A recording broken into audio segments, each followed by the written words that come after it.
And we're live. Hey, how's it going? Hello. I'm home. Happy June. Yeah. Yeah, you are home. It's Welcome a back. miracle. Yay. We were trying last week to guess what you were doing because it seemed like you were everywhere at once. Yeah, it got a little hectic. So, like, At let's least. just go. Everyone wants to know chronologically. What have you been doing the last 2 weeks? I'm waiting for my cat. I'm waiting for my cat to calm down first. Hang on. Hi. Yeah, hello. Thank you for coming down as soon as we started the podcast. I appreciate that. I can hear the meows. Yeah. Bagel's mad. He Fourth wasn't. seat, rotating fourth chair. Yeah, he wasn't invited to podcast, so he's mad. I know he's wanted to be on the podcast for weeks, but I wasn't. I want home, to talk so- about Pokemon Quest. No. That's what Bagel's saying. Hi. Coming Yeah. up? Yeah, you're coming up.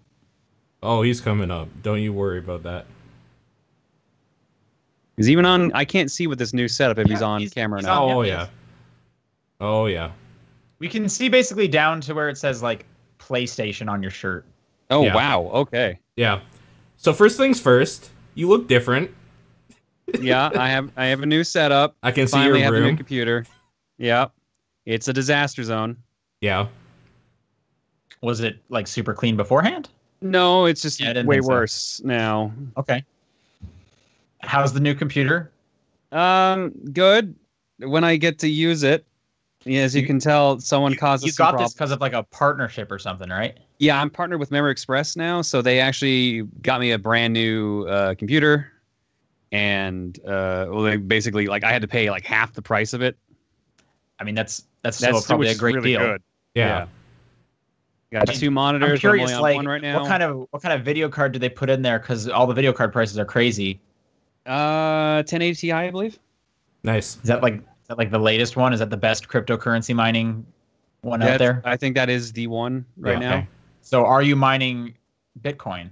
Right now, I am. I'm doing it. Yeah. This Makes podcast. sense. This podcast is actually a Bitcoin mining industry. You're gonna Yeah. get like 8 cents by the end of it. Hell So yes. expect a lot more podcasts from us in the future. Goddamn To right. pay back John. Yeah, as soon as this podcast ends, we're just going to start another one. It'll be great.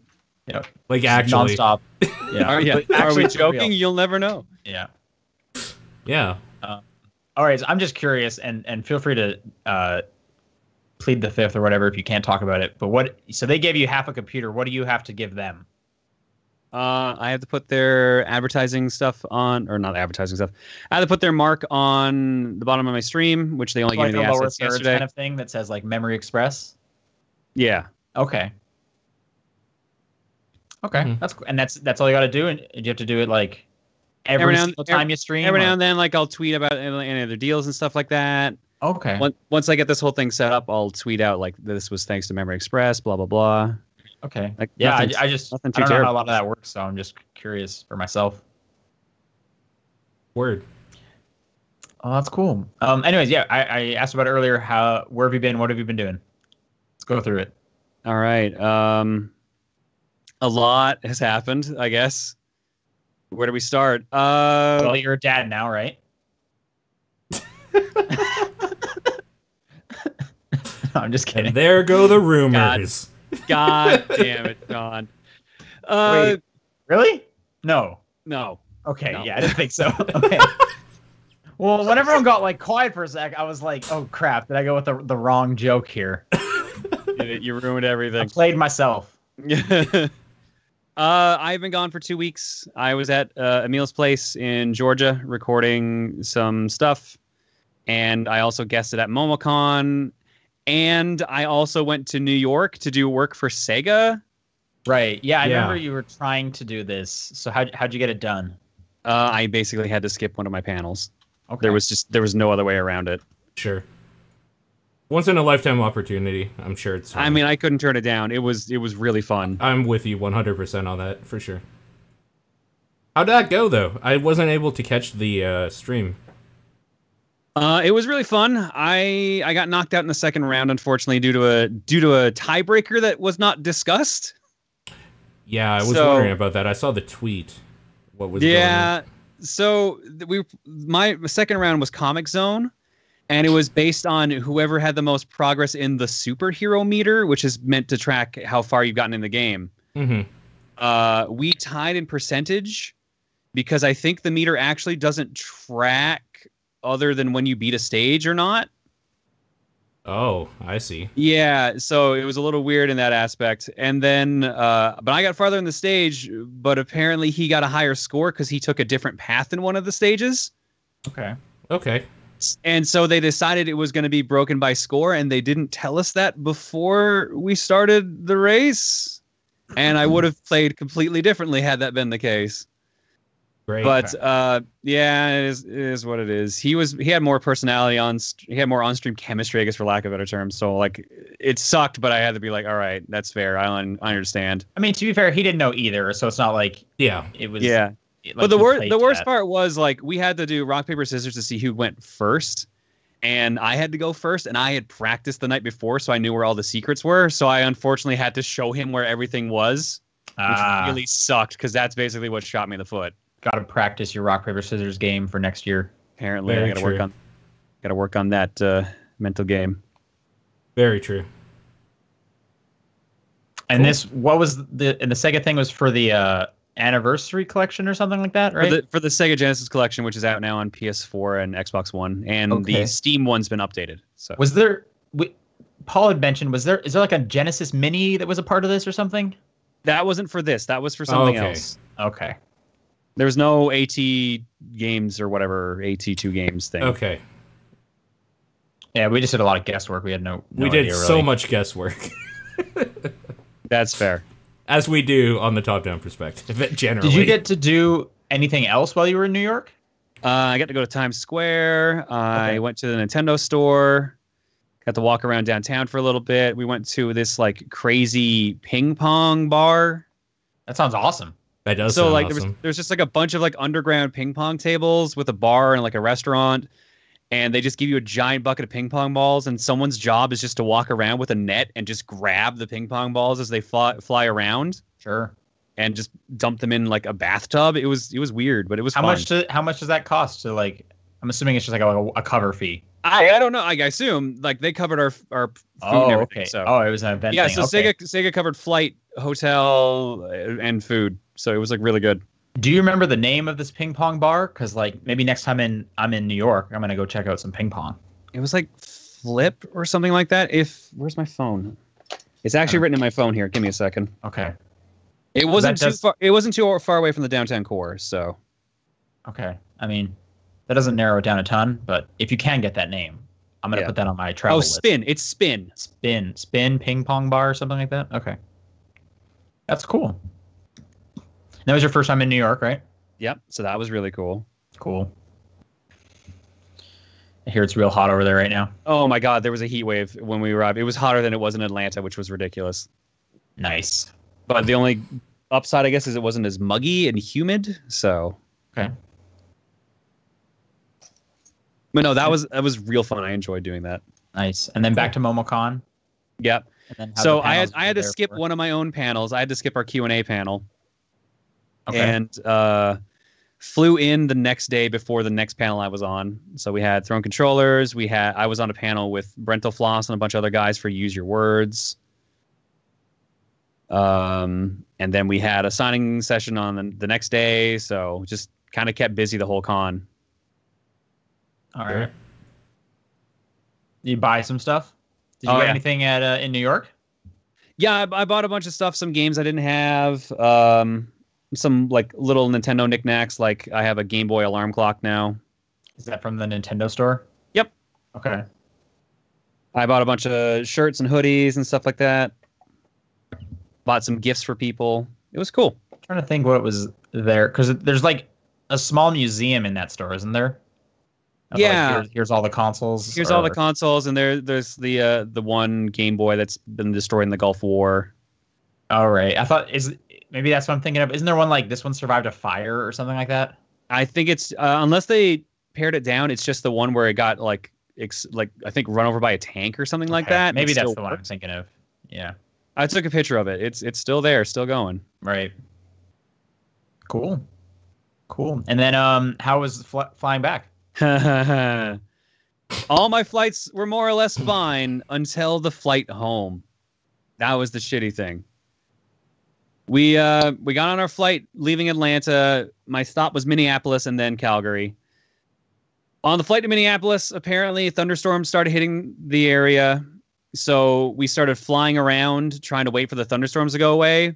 We almost used up our fuel as a result and attempted to do an emergency landing. The landing failed, so we had to like pull back up. So it was a flyby, whatever you want to call it. Failed landing. And then we had I've to never go. done one of those. Those sound terrifying. That was my third. Right. I think you had another one recently. I think you were. Yeah, you Toronto. about that. Toronto had one, and years and years ago in Montreal. Okay. So when that attempting failed, they're like, we can't wait around here. We're just gonna have to go fly to another nearby airport and stay there. So we flew to another state. I think it was like Madison, Wisconsin, was where we ended up landing instead of Minneapolis, Minnesota. So we landed there, and then they were like, all right, we're going to gas up, and then we're going to go make another attempt to go to Minneapolis. And then after gassing up, they said, sorry, our staff our crew has to rotate out. They have to all clock out, so you're going to have to wait for another crew to get in. So they basically dropped us off in this airport for 3 to 4 hours. And the airport had nothing open except for a bar, which just had drinks and like one of those pickup shops. So we were just what's a pickup shop? Trying to think what they're called. Relay, Hudson News, whatever. Like, the little stores where you just get chips and drinks. Oh, okay. All right. Sure. Snack store, basically. Yeah. So we had to wait there for about 3 to 4 hours. It was supposed to be 3 hours, and then I think it got extended an hour because the flight crew that was flying in got delayed as well. Great. So Nice. They ordered us like pizza and sandwiches from out of town. And this was all on Memorial Day, so everything was going super slow. But like they just wheeled in like 40 pizzas at one point. It was insane. Nice. We got into Minneapolis at like 1:30, 2 a.m. We were supposed to have gotten there at like 7. Okay. So I had the airline got us a bunch of hotel rooms, and then the next day they put us on a flight. But then, of course, the flight home the next day also had issues, because of course it did. Was it the same storm? No storm issues. This time it was technical issues. Okay. One of the circuit breakers on the plane kept tripping, and they couldn't figure out why, so they had to try to fix it. When they originally were trying to fix it, they said they were going to just replace the panel. It was going to take 2 hours, and they were going to try to find a replacement plane in the meanwhile. Took them about 1 hour, I think, hour and a half, and then we got going. But it was just ridiculous that after all the shit that happened to get me there in the first place, that another completely different issue stalled everything out the next day. Right. All right. Lame. Fun. Yeah. So yeah, Real was fun. supposed almost. I think it was 20 hours later than I was supposed to have arrived in Calgary. I got home. Damn. Was it a nice hotel? It was okay. It was a Marriott. But Okay. when you're walking down the hallways, it looked like a shitty motel, and then you got in the room, and the room was actually decent. Okay. Cool. It was How was the least pizza? Where'd they order from? Domino's. That was probably the only place open at that point. Oh, okay. All right. I mean, Domino's is okay. I mean, for food we didn't have to pay for. Yeah. Sure. For sure. Okay. Paul, what have you been up to in the last week? Man. Day in, day out, hustling. Just that grind. Just hustling. Just bringing Every back day. that scratch. Making that scratch, yeah. Yeah. Okay. But you broke your arm. Yeah. So Way to just glaze over that. I just got. Well, you had the more exciting trip. Yeah. So I went to Salt Lake City. Oh, this really? weekend. I flew out to Salt Lake City on Friday. All my flights were totally fine. That night, this was for a Quidditch thing. We were there for a tournament.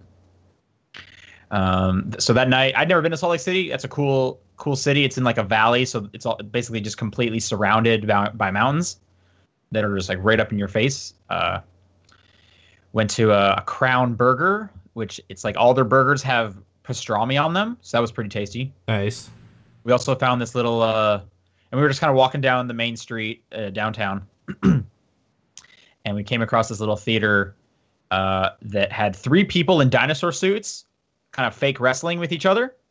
Right. So that was pretty fun. Sounds amazing. Yeah, it was. I don't even know, but that was pretty cool. That theater seemed pretty cool because it's like every month they have a production, and they're all like spoofs on like pop culture shows. So there was like a Harry Potter one, a Doctor Who one, like a Marvel one, and I was like, if I lived here, I would probably make this like a regular thing. This is up my alley. With all this pop culture stuff. Yeah. Then we found a little hole in the wall to get some pizza, and this pizza place, they had you could get dressing on the side, obviously, and then they had this one special one that was a cucumber and wasabi dip for your pizza. Huh. Okay. Yeah, I really liked it. I like wasabi when I'm doing sushi. So that was super good. I don't know. I don't remember the name of any of these places I went to, but also went to the zoo while I was there, the Hogel Zoo, and there was this bird show that was really great because obviously, so the bird show, it's mainly for kids, and they kind of bring out all these birds that are like trained to like fly to the guy's arm or to fly to different perches, and they have parrots that'll like talk. But the best part of the show is that repeatedly the birds would not listen when they were supposed to. So, for example, he was supposed to get the parrot to say, "What's up, Doc?" It was supposed to be a Bugs Bunny impression. Okay. But he wouldn't do it. He just kept making this wheezing sound. So me and my friends were like, is that parrot just dying? And then I also learned, I guess, in order for the parrot to do these tricks, is that he has to go in a certain order or the parrot won't really know what to do. So I guess they somehow mixed it up. So he had to like quickly go through every last interaction with the parrot he just had, like get the parrot to say all the things real quickly to get back on track. And then he did eventually say it, and he said the rest of the stuff. The really funny one was I don't remember what kind of bird it was. It was a big bird, and it was trained to you get an audience member to stand up with like a $5 bill, and it was trained to like fly and pick up the dollar bill and bring it back to the trainer, and then that's the joke, and then they were supposed to fly it back, but the bird would not do it, especially give back the money. So he kept like getting closer and closer to the audience member, and he kept going like, give her back her money, fly to it. Like he was saying all these like trigger words and what, and the bird was just like chilling, to the point where he was standing right in front of the lady, and he was even like, okay, come on, I could make this flight at this point. And so he just kind of like moved his arm towards the girl, so the bird was right there, and she just kind of took it out of his hand. Like the bird just did not want any of this shit. I don't know. I guess that bird doesn't take requests for anything lower than like a 20 or something. That's what I was assuming. Nice. Like, That you're makes not gonna sense. get that bird out of Time bed. is money, man. Yeah. They also, one of the running gags during this bird show was they had a rooster that would just run across the stage in the back, just out of nowhere while they were doing something else. It would run across randomly. It would go back the other way sometimes. That was pretty funny. What an odd thing. Yeah. Yeah. Oh, it was good. It was a good time. Yeah. Anyway, so yeah, Quidditch tournament. We were there for 3 games. About 2 minutes into the second game, I go to tackle this guy incorrectly, obviously, because I tackle him down onto my wrist. And then my arm is a literal S. Gross. That's I so messed up my gross. wrist real bad. Like, my arm is really bad. Yeah. So damn it, Sean. I'm in a cast right now. I got a sling on. I have to go for surgery later this week and get a plate, which really sucks to hear. I would have called my doctor today, but they're closed on Sundays, so I'll be calling them tomorrow. Right. Do you want to hear about what they did at the hospital, though? Yeah, sure. Let's do It's it. kind of cringy. You ready? Yeah. All right, trigger warning for people I'm ready. listening. Maybe skip ahead a little bit. Okay, so they don't want to leave it in the shape it's in, right? Obviously. Of So course. first Yeah. off, they give me some painkillers. Then to numb, so they have to set it. That's where we're getting to. They have to Yeah. set the arm, Sure. which means straightening it out. Yep. They have to put needles in the break. Okay, sure. So they had to stick That's me a gross. few times in like the worst spot. Honestly, that actually didn't hurt too much, but whatever they put in there, it just feels like an intense pressure Yeah, inside the arm. sure. Like a small balloon is in there, kind of just building up. Sure. So they did that, and then they bring out this thing that's like, it's a hook that attaches to the ceiling, and it has a bunch of Chinese finger traps on it, literally. Oh, okay, yeah, I know where this is going. They put a couple of my fingers in there. Yeah, and at that point I was like, "Hey, my wrist is still hurting. We got to stop for a sec." So they had to inject it again in the wrist in the spot it was still hurting. Yeah. At that point, the wrist is so numb they could do whatever they want to it, and they're about to. Yeah. Let me tell you, they are about to. So they put 3 of my fingers in the finger trap so that my hand is like vertical at this point, and they're like, "This is gonna have to just kind of be on gravity and you pulling as hard as you can for a bit." So I had to basically sit there while the doctor left, just kind of pulling down so that it would slowly start to straighten. And it straightened a little bit, definitely not all the way. But thankfully, whatever they injected me in, like, I couldn't feel a thing while I was doing this. The only thing that was hurting was the finger traps, like, on my finger, because they were squeezing so tight because I was just pulling so hard. Yeah. And then the fun part of the doctor comes back, and it's still not straightened. She's like, I don't want to like send you home with an arm like this. You're not even in like a splint or anything like that. I want to get you in a cast. And she was also explaining this is why a lot of orthopedic doctors are male, just because you need a lot of like upper body strength for this stuff. She was like one of 2 she's ever known, but she has to like pull on my arm and like just yank on my hand while I'm pulling back until it's straight. So we probably did this for like 30 minutes on and off of just yanking while she was like kind of massaging the bones in there. I even asked her because she was getting tired. I was like, "Hey, it seems like you're getting like fatigued before I am. Should I just like find a doorknob or something and just pull really hard? Like, would that help?" And she was like, "No, because I need to be able to like do the massaging stuff at the same time." And I was like, "Okay." Anyway, she got it straight. She casted me up. I'm in a cast, like I said. Thank God it's not my dominant hand. Yeah, because I'm already like completely helpless. This thing sucks. Yeah. But anyways, yeah. So surgery, hopefully as soon as possible, and it's a bummer that I'm gonna have a plate in there forever. It sounds like. But yeah, that's where I'm at. Cool, man. Jesus. So Jesus. If you could replace one part, it would be your arm with a robot arm now. At this point, yeah. Makes sense. It's actually the one lucky thing is that a few days before I bought a new TV because I'm clearly going to be using it for the next couple months. Yep. But I haven't gotten it yet. It shows up tomorrow, so I'll talk about my new TV next week when I've watched it and stuff. Cool. All right. Well, now that we're all caught up, why don't we talk about some video games? Oh, all right. I mean, we don't know if you want. You can talk about my bones some more. Top-down perspective for June 3rd. Yeah. John's here, Paul's here, and I'm here. Hi. I didn't look at what you guys have played. Oh, I think we should start with John.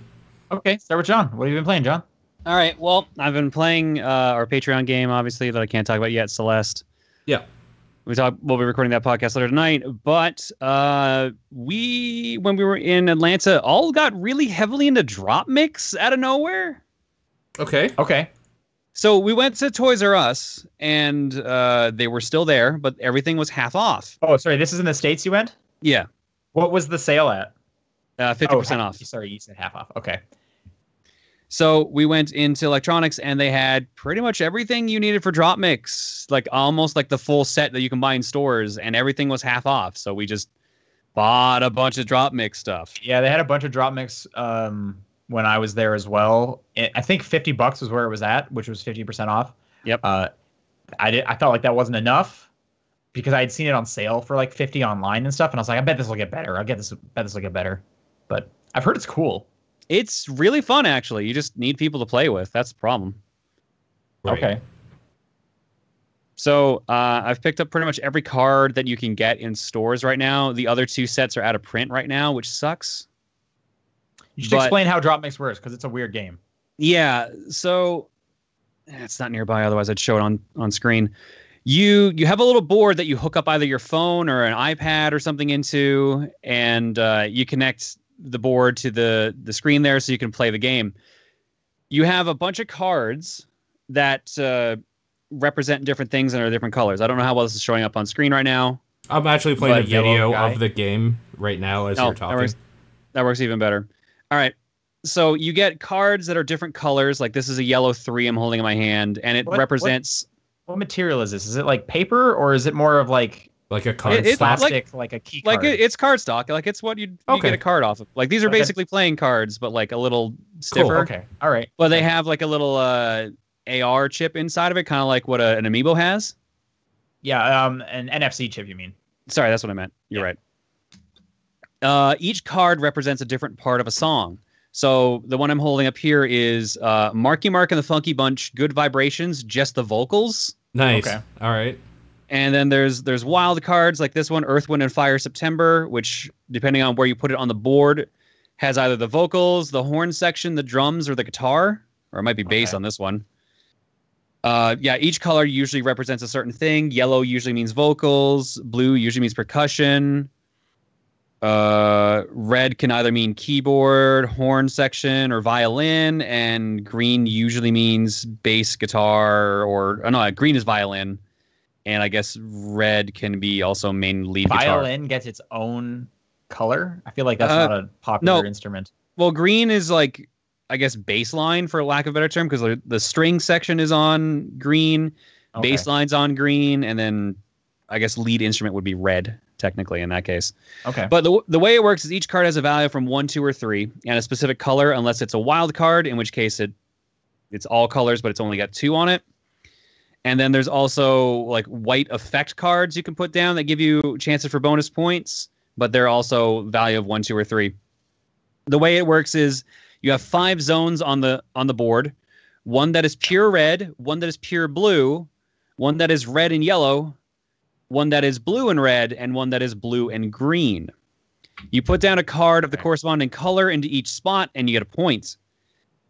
If a color's been ignored for a whole turn, and there's no card on it, it's worth a bonus point if you play in it instead. So it's about bouncing back and forth, getting bonus points, but you can only cover up your opponent's cards if you have a card of a higher value or similar value. So if I put down like that Earth, Wind, and Fire wild card, it could only be covered up by a level 2 or a level 3 card. Oh, okay. And it also has to correspond to the color of the spot I'm in. So wait, why would you not just always put down level 3s immediately? So they thought of that. If you put down level 3s, the only way you can go over it is if you also have a level 3. Okay. But if you don't have any viable moves, or if you want to just mess with the other player, you can hit the DropMix button. And the DropMix button spins a roulette. And whatever the roulette lands on, that level of card has to be removed from your opponent's field. And so the way they balance it out, the higher the value of the card is, the higher chance that it will come up on the wheel. Level 3 cards are actually worth at least 50% of the wheel. Okay, I get it. Yeah. And are you putting all your cards down at once and then they put all theirs down, or is it like one at a time going back and forth? Depends on how you're playing. If you're playing one-on-one, you get to put down 2 cards. But if you're playing in teams, so 2v2 or 2v1, each person on the team gets to put down 1 card per turn. Okay, so you're never always putting down like 5. No. Okay. At most, you put, depending, unless you have a card that gives you an extra turn, you're only putting down 2. Okay, so then the song is changing pretty often. Yeah, so while you're doing this, the song is changing because you're adding in different instruments, you're removing instruments, vocals, and stuff like that. Wild cards change the tempo of the song, which will all just completely change things. You can make some really good songs, and you can make some absolute trash. Yeah, how do they like prevent just like, you know, this time signature does not work with, you know, the drum time signature? Oh, they don't. Oh, okay. Yeah. So it will just be like, this just sounds bad. Yeah, some things will just sound bad. There's I don't know the name of the singer, but like there's a song called Chandelier. Oh, Sia or whatever. Yeah, that's the one. Yeah. And the thing is, like, one of the cards in like the default deck is just the vocals to that song. Okay. Okay. And if you have song like the tempos that don't match that, or key changes that don't match that, it sounds awful. Okay. I think we combine it with either the Final Countdown or All the Small Things from Blink-182, and it just sounded like utter trash. Okay. That's kind of funny. Does that change like score in any way, or can you like get a lot of points despite it sounding bad? I mean, no. The quality of the song does not affect your score. Okay. So it's just like an extra cool thing that goes along with it. Right. Okay. There's a cool question in the chat here. Since it's color coded, is there any accommodations for like color blindness? Like, are there symbols or anything like that, or would you be just kind of screwed up? No, unfortunately. The closest thing they have there is I'll show this again on camera. There's symbols on the bottom of the card. Okay. Make sure that's actually on screen right now. Yeah. So on the bottom of the card, you can see like the microphone, the trumpet, and stuff like that. Yeah. So basically, if you can't tell the colors, then the instrument will get you through. Okay. So you could play it. Yeah. Okay, cool. Also, all the color zones are like, they don't change position. So once you learn what card goes where, it becomes a little easier to figure out. But I would assume, I mean, they're not going to be making new cards, but if you found like, if let's say you bought a new pack of cards or whatever, and you didn't know like it's a brand new card, you hadn't seen it before, then you might get confused. Yeah. Well, and here's another thing too. In low lighting, it's a little hard to tell the blue and the greens apart.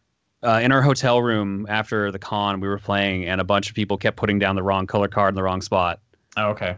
So here, let me just. Does it still work, or does it just like? The game will be like wrong spot. It'll just all right, fix cool. that.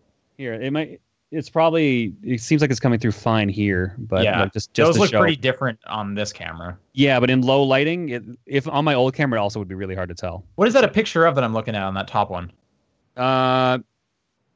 It is someone riding a horse. That is for Johann Sebastian Bach, Cello Suite No. 1 in G major.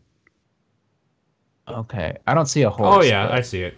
The whole picture is basically the horse. Oh, now I've seen it. Okay. Yeah. The pictures don't necessarily match up with the song. Like, let me see if I have a good example here. Yeah, Marky Mark and the Funky Bunch is like a robot lady. Okay, that's cool. I like the art. How big is the board? A little bigger than a standard computer keyboard. And does it like fold up or anything? No, it's just a big old hunk of plastic. Okay. So it's not the most portable then? No, I mean you're gonna want a carry kit for it. The actual box for DropMix is about like yay big. Yeah. No, I remember seeing the box now. Yeah. That's a bummer that it couldn't just kind of fold. It seems like that would have been an easy. I kind of get why, because it's a Bluetooth thing and they don't want to mess with anything. Like, because there's some parts there. I feel like if anything got bent slightly, it would stop working. Sure. Right. Yep. That makes sense. Cool. Yeah. I don't know. It's really fun though. Paul, if we ever meet up and you want to play it, just tell me and I'll bring it. Absolutely. I 100% want to play this. It is actually really fun and kind of strategic. Yeah. Hey, actually, speaking of meeting up, I'm coming up at the end of the month. Oh, nice. By the way, yeah, I'll be there for from the 30th to the 7th.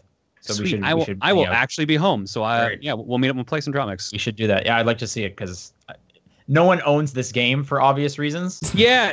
So for clarity's sake, for those who are interested in this, it's $100 US normally for the board. The board and 4 decks of cards. The decks are predetermined, like they're the same in every box. How many cards is in a deck? For a single player game, like a 1v1, you need 2 decks, so 30 cards. And so one deck of card is 15 cards? Yes. Okay. And then you can buy like booster packs or something, couldn't you? So here's the thing. This is a little weird. So there's booster packs and deck packs. Okay. Yeah. Deck packs are 16 cards, 15 of one symbol, and a little puzzle piece extra card you can throw in whenever you want. Is symbol instrument? The symbol basically tells you what pre-built deck it's on.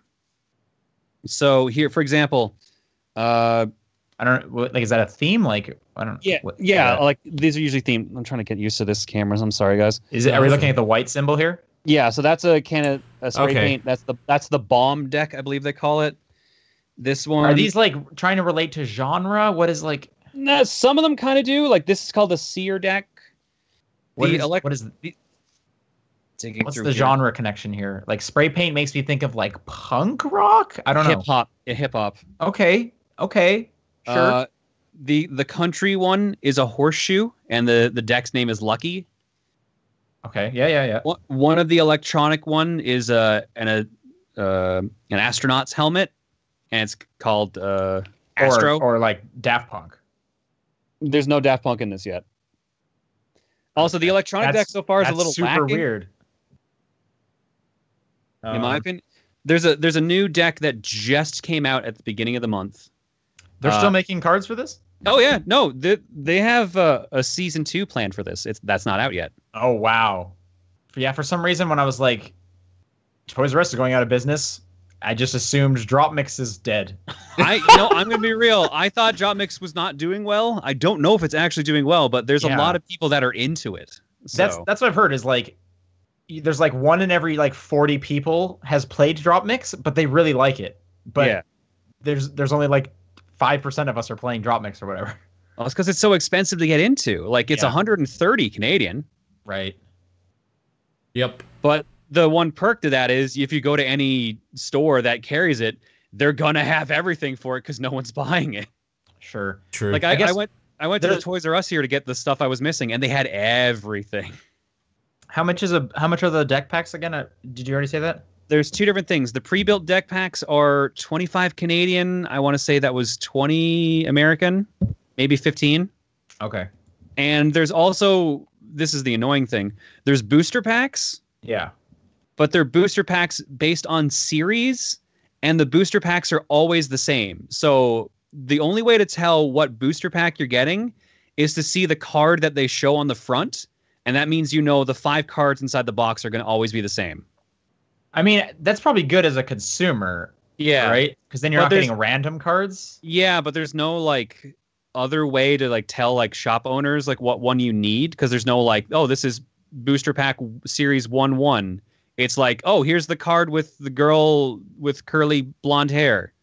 Here's the card with like the robot. So there is a way to tell. It's just not a super clear way. Yeah, basically. I'm actually looking it up on Amazon right now because someone in the chat basically said this as well. It is $52 American at the moment.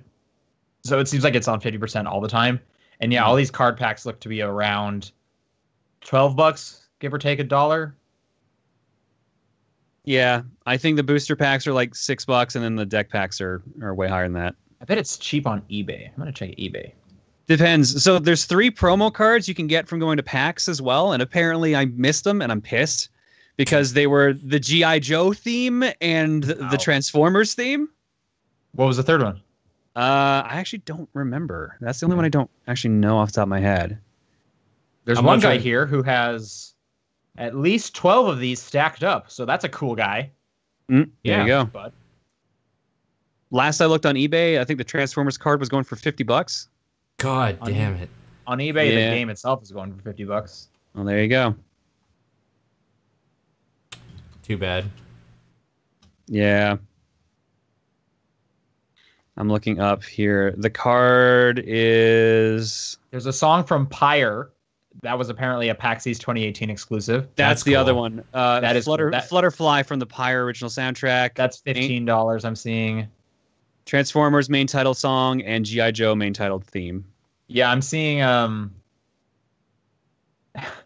G.I. Joe and the Pyre one together are $53, and they point out same price as a PAX East ticket. That's not helping your case, buddy.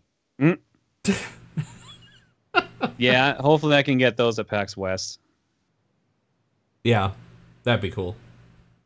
Some of these prices are going all the way up to $79 for these cards. Ugh. And here's another thing. There's 4 series of booster packs. Series 1 and 2 you can buy in stores, and they build up, I think, 4 or 5 different decks. But Series 3 and 4 you can only get online, and they're out of print already. Gotta get that rarity in there, man. It sucks. I really want them. Okay, but there's no single player component to this, right? Yeah, there is actually. Okay. So there's 3 different modes of the game. There's Clash, which is the standard card battle game, which is a 1v1, 2v2, or 2v1.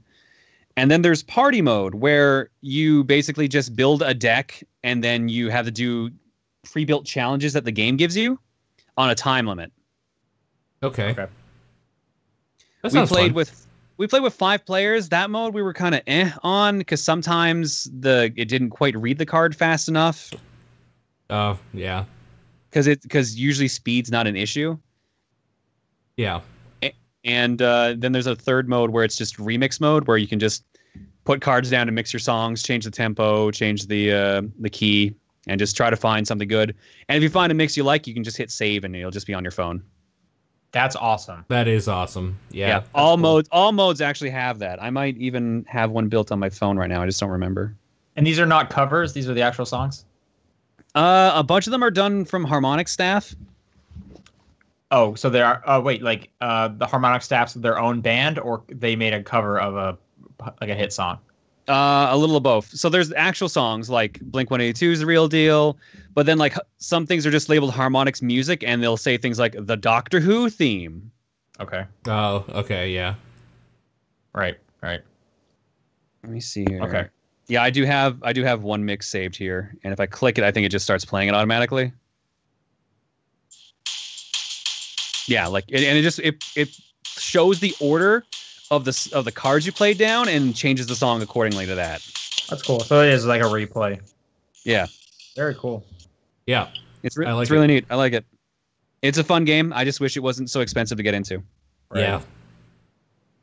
Okay. We gotta keep trucking, man. Yeah, sorry, we were going on that game. All right, what else have you been playing? Play this game on the Switch called Fox and Forests. It's a little 16-bit platformer where you're a fox and you have the ability to change different elements. So like if you need to get through, say like you're running through in fall right now and everything's falling, but there's a bunch of water in your way, you switch to winter and then suddenly you can walk across water and stuff like that because it's ice. It's just a fun little 16-bit platformer. It seemed kind of hard-ish, but I was enjoying playing it. It looks real cool. I think they marketed themselves as difficulty-wise close to like a Super Ghouls and Ghosts game, but I never really felt like it got to that yet. Okay. It's definitely done in that style, though, where you're like, looks like you're throwing like knives and arrows and shit as your weapon. Yeah, like your main weapon's a crossbow. Okay. But you can also melee. You can also melee with it. It's really nice looking. I really like it a lot. So it was fun. It was not bad. Did you play through it, or is there more? I only got a couple stages in because I had to focus on Celeste. Sure. But yeah. It was fun. I was enjoying it. How much is this one? I'm intrigued. I want to say $12. Okay. Maybe. So cheaper. That sounds right. It's a cheaper. Yeah, one. not terribly expensive. Yeah. I like it. I'll skip down the list a bit here. I played what's called the Theron Collection. This is on Switch, but it's probably also on Steam if I had to guess. It is basically Hide-Lied, but not terrible. Okay. I don't know how else to describe it. What's so Hide-Lied? Hide-Lied was an adventure series where you had to solve all these puzzles by like looking for like hidden dungeons and doorways while walking into monsters to fight them. You had to try to level up and solve puzzles. This is another one I've been interested in actually because it was on sale on something. Yeah. So this is actually, like it says, a collection. So this is, I think, 4 games in one. Okay. Mm-hmm. The first game in the collection took me about 2 hours to beat. And the second one, I think it says, is at least double the length. Okay. I forget the third. I haven't touched the third one yet. And the fourth one you unlock once you beat the other 3, and it's just a shmup. Oh, okay. Yeah. Interesting. Yeah, so it's done in the style of like Legend of Zelda here, by the looks of it. Yeah, or Ys, if you know that, the early Ys games. Sure. Yeah. Honestly, I really liked the first one. It was a fun, quaint little game, and I started getting into the second one, and it was about the same, but I just didn't have the time to focus on it. Mm-hmm. I don't know. Honestly, if you can get it on sale, it's not bad. It's just a fun little time waster, kind of like a little tiny RPG with a little bit of charm. Cool. Chrono Square in the chat saying you can get the first one free on Android, I guess. Oh, okay. So that might be an interesting thing. Well, then, yeah, try that. And if you like the first one, then get the collection because the second one's basically double the length at least. Sure. With more. Let's see if this is on iOS. Yeah. Please do. There's called Faerun game. Like I just searched Faerun, I guess. Yeah. Fairune. Yeah. Oh, yeah. It's on iOS. Okay, there you go. It's free on iOS as well. Nice. Well, then, yeah, give it a shot. Cool, man. I downloaded a bunch of stuff while I was gone to play, like Wizard of Legend, which I've heard is really good. Nice. Ikaruga came out. Yep, Ikaruga came out. I knew you were gonna get that right away. I mean, of course. That game's so real good. quick, what are the What are the 4 games in the collection again? Because there's a bunch from this developer on iOS. They're all free. Faerun 1, Faerun 2, Faerun Origin, I think, or something like that, and Faerun Blast, I think. Oh, okay. So they're all. So this only has Faerun. The other one that seems popular is Drancia. Don't recognize the name. Yeah, I don't know. Might be something worth checking out. I'll grab this first one. It's free. Might as well. Yeah, I bet well. for sure. Yeah, so like I wanted to play Bloodstained Curse of the Moon, but the codes were late, so I didn't get to touch that. Damn. Oh, are you a backer? Yep. Okay, cool. Okay. Just Shapes and Beats finally came out because I've been seeing that at cons for years. Yeah, that was just like a couple days ago, actually. Even that was recent. But the only other thing I really got to play was the Mario Tennis Aces demo. Yeah, me too. Actually, I was playing. And the moral of the yesterday. story is I am bad at it. I mean, I am too, but it's laggy as shit right now, so that doesn't help here's either. The thing. Yeah, if you connect to people with 5 or 4-star connections or 4-bar connections, it's perfectly fine. I played like mostly good matches. Anyone that was 3 and below was just a lag fest. It was just not worth playing. Yeah. Hi. Oh, I know what this means. You like it so far, though, from what you've played? The mechanics are a little weird to get used to. That specifically that like crazy shot save thing where you like flick the thumbstick and then you just jump across the map. Sure. You know, like in tennis. Yeah, because every character is different. So like the distance is different, the speed is different. So getting used to all that's gonna be weird. Okay. But like the actual tennis itself plays fine. Like that's never been a problem with Camelot. Bagel, really? Yeah. Is there? I don't know if online have people figured out who like the best character is yet. Well, not all the characters are available yet. Well, I mean, think from the available ones, like, have you seen any word of that? Rosalina seems to be the one getting the most Okay. hype right now. Ow. He just stabbed me in a cut. That really hurt. Oh, gross. I'm assuming a cut he probably gave you because it's on your back. Yes. I don't know what would give you that idea. Ooh, that hurt. Paul, are you I don't liking it then? Because you're playing it too. I am. Yeah. I don't know. It's totally fine. I've just gotten nothing but a bunch of bad connections, so I kind of stopped for a bit. More than anything, I just like how smooth it does play on the Switch. And I do want to try more characters out. I've just been playing Mario, so.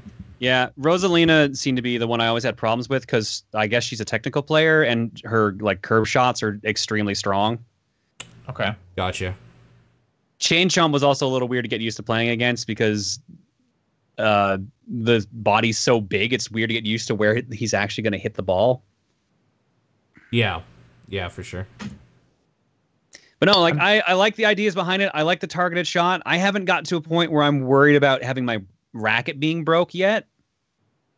Because that's a new mechanic in the game. Yeah.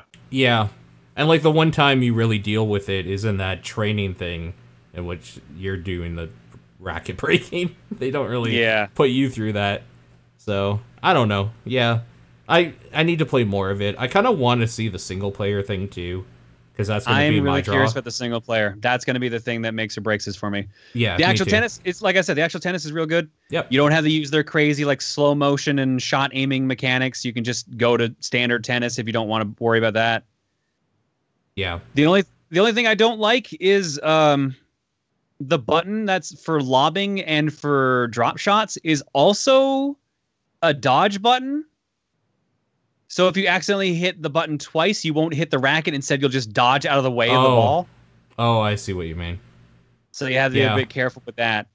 That's about the only mechanic I'm like not super jazzed about. Sure.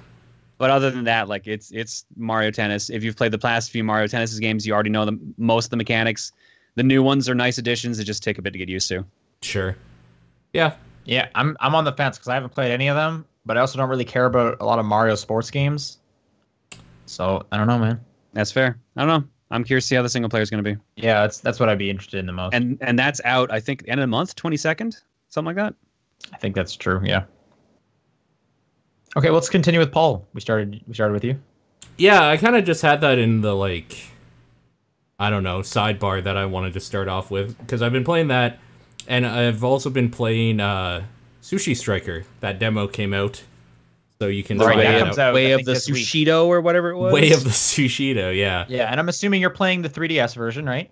I am playing the Switch version. That's right. Oh yeah, Oh, no, he said 3DS. That's what he said. Yeah, Yeah. I am playing the 3DS You didn't break out version. your 3DS for this? I mean, I carry my 3DS every day, so...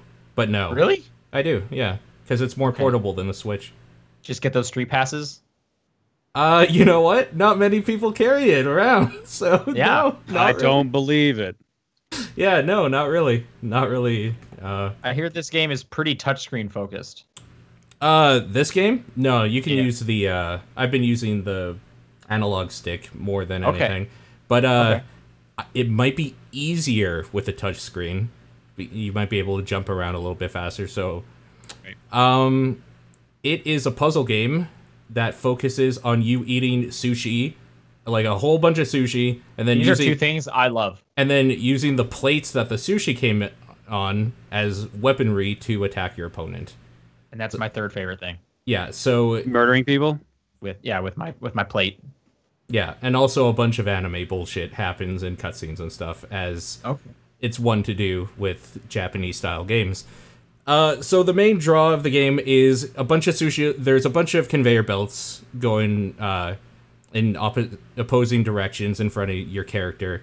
You grab as much sushi as you can in a row for, like, all of the colors. All the plates are colored. You try to get as many in a row as you can to get, like, a big combo or whatever.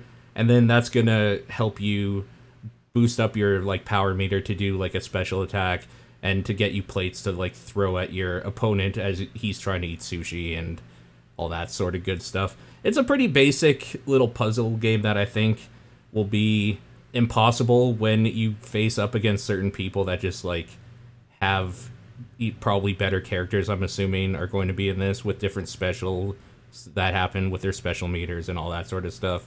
But it's hard to really comment too much on that until, like, the actual game is out. So does it play like a fighting game basically in that aspect? A little bit, yeah. It plays more like a puzzle fighter or something, where you're trying to, like, match up a bunch of stuff, and then you're kind of the one doing the combos. Like, they're not auto-comboing at the top. You're kind of, like, throwing plates and stuff and pushing the button to, like, do your special move when it happens. It's kind of like the phone version, actually, of Puzzle Fighter in that regard. But okay. instead of stacking, you're kind of just, like, dragging your finger along or using the analog stick to move across as many plates as you can that are of the same color and type of sushi for a bigger combo. Did the demo make you want to buy the full game? I mean, I want to buy the full game. It looked neat. And yeah, the demo's fine. I'd like to see more characters, though, like, for sure. I'd like to hear what more people have to say about it when it's actually out. Because I think it's a pretty expensive one, right? Isn't it, like, the higher tier? I think it's a budget game. Like, isn't it $40? Something like that. Yeah. 40, yeah, like 50 for us, right? Or 55 or whatever. Like $40 American. Let me do the That's usually in my what head it real is. quick. Like, Yeah. 200 Canadian is about 40 American, I think. Right. Yeah. Yeah, That's I think exactly that's right. Yeah. Looks like it is 50. Yeah, you're right. 50 American. 50 I thought American. it was 40. Weird. It is 40 on the 3DS. Oh, really? Oh, okay. So the Switch tax That might is be it. what Makes pushed sense. it up. Okay. Okay. Yeah, that makes sense. I don't know, man. For that price, they're like, I need to hear some more reviews, like some Right. reviews on it. It's a little pricey. This seems like maybe a $20 game for me. Oh, So- wow. Okay. Well, Yeah. unless there's I just might way still more like to it. pre-order it just so I can get that 20% off. But then I Sure. might just not open it until I hear a bit more. Sure. That's totally fair. Just in, like, that, like, I want to say some side stuff. Dauntless came out. It's out in open beta now, so people can just go ahead and install that if you want a basic Monster Hunter-like game. You can just download that for free and play it on your PC. And I've been playing a little bit of that since that came out because a bunch of friends got it and we played it together, and it was a good time. It's totally much better than it was, obviously, because when I last played it, it was in their first closed beta phase, and it was like a long time ago. The UI was garbage. It was impossible to get friends together. Yeah, I don't know. It was bad. Now it's very good, so people can check that out. Cool. More Bloodstained Curse of the Moon. I have been working on the Yanksu only run, where you don't get any of the side characters, and after that is done, I will be doing the Nightmare mode run as well. Yeah, so what's the deal with... And I've heard this game is getting like crazy good reviews. This game is amazing. This is what I want more than the other Bloodstained. I don't want another Symphony of the Night. This is Castlevania 3 done right. Okay, well this is some strong words there. Yeah, so in Castlevania 3, you know how you have your character, the different characters you can get. In this, you have 4 other characters beside your main character, and they're at the end of each, like, level or whatever. But you can also choose to not, like, let them come with you. So I'm doing the run now where you're basically doing the main character only, essentially. I'm not, like, allowing any of them to come with me, so I can't get any of the like, cool little secret areas that, like, Miriam can slide under, or I can't remember what the other characters' names are right now off the top of my head, but... Miriam, Gebel... Dracula. Yeah, yep. Dracula. Nosferatu. Yep, Alucard, which is Dracula spelled backwards. That one that's played by Adam Sandler? Oh my god. I believe that's actually Dracula. Yeah. The Hotel Transylvania, that one. Oh, I thought you were talking about Little Nicky. Good. Oh, no, I wasn't. Jesus. Yeah. Curse of the Moon is amazing. Is that the one where they like eat cows every night? What? Little Nicky? Little Nicky. They eat Popeyes because Popeyes is the shiznit. What's the Dracula? Is it Little Vampire or something then? What's the one where they like go and just keep eating cows? I'm gonna look this up. Okay. I have no fucking idea. I am a little curious. I'm pretty sure it's The Little Vampire. Yeah, I'm pretty sure I got that one right. Okay. Okay. Fair enough. But yeah, I want Sean to play this game, even though it's going to take longer now, obviously, for obvious reasons of you not having a hand. I want to as well. But yeah, I need 2 hands. Because I've been, like, the people that I talk to or have heard their opinion about this game, of course, they're just echoing what I'm saying, because they like Castlevania games, so they were excited. Sean, as somebody who does not like Castlevania-type games, I want to know what you think of this. I mean, the only one I've played of this is 2 on the Game Boy. Right. 2 or Simon's Quest, is that 2? Yeah. Simon's Quest was 2, yeah. Okay, so yeah, that's the only one I played. Oh, no, you played the Game Boy one, so you played Belmont's Revenge. Belmont's Revenge. Yeah. There we go. That game was too hard for my 6-year-old self or whatever. Okay, fair enough. No, that game's actually kind of hard, so I could see that. Mm-hmm. Yep. So I'm interested to see what you think of this, because when you play this game normally and get all the characters, they have different abilities that can make it easier for you. Like one of them is a mage who one of his abilities, or an alchemist or whatever. One of his abilities is he can create a fire shield for a certain amount of time, and he's just invulnerable and can kill everything that touches it. Okay. So, yeah, you might find it fun, I think. Anyways, it's still great. The thing I really want to talk about is Yoku's Island Express. All right, yeah. We need to talk about this. So this is a game that you couldn't talk about last week on air. This was my game of the week last week that I couldn't talk about. I was reviewing it. That review's up on Comic Book Bin. Yeah. What do you think? Because I love Yoku's Island Express. Yo, Yoku's Island Express is definitely, as you called it, gonna be the sleeper hit of this year for sure. Yeah, this is like the SteamWorld Dig 2. John, have you heard anything about this game? No, I've never heard this name at all. All right, Tell me about it. The genre is pinball meets Metroidvania. Yep. And it's amazing. Okay. It is so good. Yeah. Okay, what is this on? It's on Switch. It's on everything. It's on everything. I played it on Xbox, but it's on Switch now as well. I'm playing it on Switch, which is amazing. It's so good. Yeah, so you play as Yoku, who is a bug that for some reason is strapped to a ball, which I I don't know why, but it doesn't matter because without that ball, you wouldn't be able to traverse the island. So thank God. Yeah. So you kind of just pull this ball around, and then you come across yellow or blue flippers, and those are controlled by the triggers. And then you like fling the ball around, and then you just Metroidvania your way through this island. Yeah. And the characters are great. I get like a Double Fine kind of feel to the whole thing. Everything's just kind of weird and a hand-drawn, like hand-painted feel for like, everything. I get a real Broken Age vibe from it, from the art specifically. Sure. And yeah, it's basically Metroidvania. You get new abilities, so you go back a lot. You're uncovering tons of new areas. The map system, I think, is awesome. How you can just zoom in, zoom out, and just kind of scroll it around. Yeah. Part's great. So the idea of the game is that as this bug, you're this bug Yoku who washes up on the island, and you're relieving the current postmaster of his duty. Like, so you're the new postmaster. So the idea is that you are going around delivering letters to different like bugs and creatures that live on this island. And as you're doing so, you find out that there's like a big problem that this island's facing with like one of its gods or something. And then you get wrapped up into that. And of course, to do that, you have to talk to like 3 like boss type characters, and they want you to do certain stuff. Like, it's very Metroidvania, where you'll find an item, then you'll go back to the beginning and see what you can like do with that. Like, I'm trying to think of what the latest item I got was. It's probably the vacuum cleaner. No, I've had the vacuum for a while, but that's the most recent big item that you can, so like, you can suck up slugs and then blow up. Yeah. That explodes, so you can explode some stuff. So I can open up all the passages with a certain type of rock now, basically. Yeah. I think the thing that makes or breaks an idea like this, though, is the pinball part, like the actual gameplay loop.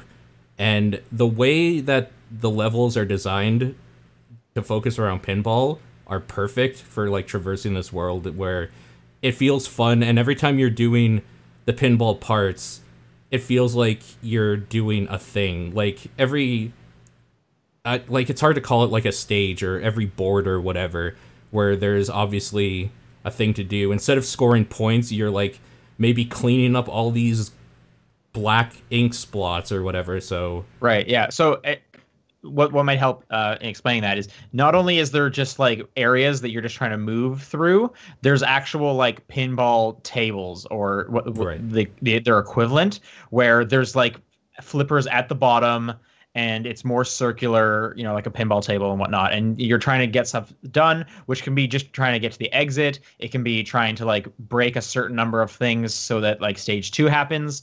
This is also where all the boss fights happen, because there are boss fights in the game. Right. So you'll like fling your ball at the enemy and stuff like that. They come up with real creative ways to introduce concepts like multi-ball. Like they're taking all these little things from Metroidvania or from pinball, and they twist them and use them. I found really smart and fun directions. For sure, yeah, it's super engaging. It took a little bit for me to get into at first, I will say. Because the first little area, I think there's more platform, like more walking around than there's pinball. And then when they start doing the pinball thing, like if you're watching the video, you see on screen, there's like a serpent at the very beginning or whatever that's hassling you. Basically, once you deal with that, it opens up, and that's where it starts really feeling like a big world I can explore and stuff. And it's just real cool, man. It's hard to really put in. It's one of the things that, like, if you love pinball, you need to get this game, because the pinball in it's great, especially for people who maybe have tried pinball before and they don't love the whole like playing pinball is fun, but it's just not fun just like doing a score attack all the time and trying to beat my high score. I need something more. This is the game that does something more with it. They give you like objectives and a story and all that little stuff, and it's all with like neat little pinball things in it. So I highly recommend it. I would really recommend this game. I quite enjoyed it, and it was pretty addictive. Like I kind of just played it all through it in like 2 days basically. It's a great podcast game. Yep, I'll say that for sure, when you're just kind of exploring around, so that's kind of nice too. That's absolutely true. And just on a personal note, John, I know you like pinball. You need to get this game. Like, you will love this game. Is that good? It's so good. I would really recommend it. I think you would be into it quite a bit, yeah. No, I just watched the trailer just then, and it looks interesting. Apparently it's getting a physical release, but it's not out for another month or two. But I guess I'll probably just buy it digital at this point. Yeah, I mean, the digital one will be cheaper as well. You could wait too. Like, it's not going to go anywhere for sure. I'm starting to run out of space on my Switch, so that's why I'm like trying to lean a bit more to getting physical. Sure. Well, just like delete the ones you don't play, or you're done with for a while, right? Because you can always re-download them if you want. That's true. Mm-hmm. Anyway, yeah, that's Yoku's Island Express. Yoku's Island Express. You need to jump on that game if you like pinball stuff. The other game I have on here is Unworthy. This is the game I kept getting confused in my head with Gloom, because they both have a similar aesthetic. So a long time ago, I talked about a game called Gloom, which was a limbo aesthetic, like the heavy contrast black and white, but it was done in a Dark Soul style, like roguelite, where I thought you were talking about the card game Gloom. No, I'm talking about an indie game that almost nobody has played. So just like the card game. Got it. I've played the card game. I think I've only played it because of you, Sean, actually.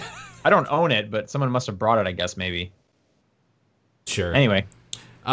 So this game is similar in a lot of ways. It has that very Dark Soulsian nature of being a hard platformy adventure in a dark gothic type of world, where you don't jump at all. Everything is done only by dodging, and it is a Metroidvania game as well. So this, it's real hard to just not say something is like Dark Souls, but this very much is. You get different weapons like a Metroidvania to like unlock new areas of the map to go to, and its focus is you cannot jump at all. Everything is, the only thing you can do is dodge things. So it's all about learning enemy patterns and dodging, stamina, doing some stamina management, and yeah, I don't know. It's hard to talk about any more than that, really. It's one of the things that if you like 2D Souls type games like Salt and Sanctuary, for example, and like Metroidvania games, you should probably check this game out as well. Made by one dude that's been like a passion project of his for, I think, 4 years or so. And I think it turned out quite well. I need to play more of it. I played about 3 hours of it the other day, and some of the bosses in it are just a fucking nightmare to deal with. Like this one archer boss that just made me just like so fucking angry. Is this just on PC? As far as I know right now, it's only on PC. Yeah, I think it's like $15 Canadian, so it's not very expensive. But yeah, if you like slow-moving, deliberate games and like Metroidvania games, this is definitely up there in that category, and I am looking forward to seeing more of it. So I'll probably play more of it, maybe tonight even. Cool. So yeah, people should check that out. Unworthy. Is that the last game you played? That is the last game I played. All right, I got one more game, and it's Pokemon Quest. Yeah, I mean, I played this, but I don't like it at all, so... Yeah, I have a weird relationship with this game. I don't like it, but I kind of keep playing it. Yeah, I could see me doing this, actually, so... Yeah. This was announced and released same day last week, and we'll talk about more about that announcement later in the news. But it's like an interactive screensaver. Is a good way to put it. No, I just set it to auto. Anyway, so what it is it looks like Minecraft, but for Pokemon. It just has the original 151 in there, and the gameplay is, I guess, Dynasty Warriors, I guess, is a similar way to put it. You have 3 Pokemon at a time, and they'll just on their own run towards the enemy, which will be like a wave of enemies. And then you can tap one of like one or two attacks depending on what your Pokemon knows. Or you, as what I'm doing, you can just set it to auto and they'll just attack for you, and you can kind of just watch this like 6-minute gameplay thing. Sure. You get like a team like skill rating, and then that kind of tells you like how you'll stand up against each level. And they haven't broken them down. There's like 8 levels per world, I believe, something like that. So like 1-1, 1-2, so on and so forth. It gets a lot more interesting when you can like cook items, and this is how you attract new Pokemon to your home base. So I guess kind of like Viva Pinata style, but just like really simplified. Sure. You can get 1 Pokemon per cooking.